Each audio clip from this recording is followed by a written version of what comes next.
Dans le prochain épisode de Un si grand soleil, tandis que Marilyn s'installe à Dakhla, Berthier fait une découverte macabre. Christophe cherche quant à lui un stagiaire pour son cabinet. Attention, les paragraphes qui suivent contiennent des spoilers sur l'épisode d'Un si grand soleil diffusé demain soir sur France 2. Si vous ne voulez rien savoir, ne lisez pas ce qui suit. Vendredi 19 août dans Un si grand soleil. Marilyn s'installe à Dakhla dans la matinée. Marilyn appelle son fils et lui confie combien elle est heureuse avec Paul. D'ailleurs, elle s'est rendue à l'évidence et ne veut pas d'une relation à distance. Elle annonce donc à Gary qu'elle s'installe au Maroc. S'il pense d'abord à une blague, Gary comprend rapidement que sa mère est sérieuse. Bouleversé, il peine à encaisser la nouvelle. Plus tard, Gary annonce la nouvelle à sa fille. Si cette dernière est très heureuse pour sa grand-mère, Gary pense que sa mère a pété les plombs et souhaite la faire revenir à la raison. Inès lui fait alors comprendre que Marilyn n'est pas irresponsable et l'enjoint à la laisser vivre sa vie heureuse. Comme il n'en démord pas, Inès lance qu'il serait peut-être temps qu'il coupe le cordon. Par la suite, la jeune femme reçoit un appel de sa grand-mère. Même si elle sait que son fils et sa petite-fille viendront lui rendre visite, Marilyn est cependant très émue car ils vont beaucoup lui manquer. Pour sa part, Inès promet de l'appeler tous les jours puis déclare qu'elle est vraiment très contente pour elle. À son tour, Marilyn assure que sa décision n'a pas été prise sur un coup de tête et qu'elle est vraiment heureuse avec Paul. Peu après, Marilyn contacte également Ludo et Bilal pour leur annoncer la bonne nouvelle.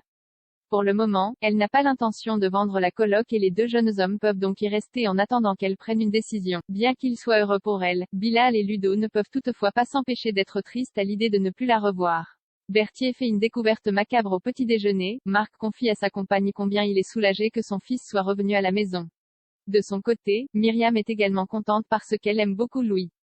Comme l'adolescent a prévu de passer la soirée au cinéma avec Kira, Marc propose un petit dîner en amoureux à la maison. Seulement, la directrice de Elle Cosmétique doit finaliser le budget prévisionnel avec Berthier et ne sera donc pas rentrée avant 22 heures. Malgré tout, Marc est prêt à l'attendre. En parallèle, Louis fait croire à sa mère qu'il passe la soirée au cinéma mais à la nuit tombée, il se rend dans une station-service puis remplit un bidon d'essence avant de se diriger vers Elle Cosmétique. Après avoir détourné les caméras de vidéosurveillance, le jeune homme pénètre dans l'entrepôt de la société. Tandis qu'il asperge la marchandise d'essence, il entend du bruit. Pendant ce temps, Myriam et Berthier travaillent sur le but. Pour la remercier d'avoir accepté l'embauche de son assistante, le comptable offre de finir seul et lui suggère de rentrer chez elle.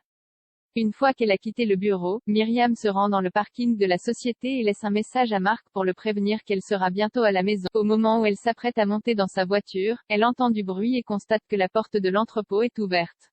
Elle rentre alors à l'intérieur du bâtiment. Une heure plus tard, Berthier entend le téléphone fixe de Myriam sonner. En décrochant, il tombe sur Marc qui s'inquiète que sa compagne ne soit toujours pas rentrée. Le comptable va alors sur le parking et découvre le véhicule de Myriam avec la portière grande ouverte. Comme la porte de l'entrepôt est elle aussi ouverte, il pénètre dans le bâtiment, allume la lumière et découvre le corps sans vie de Myriam qui gît dans une mare de sang.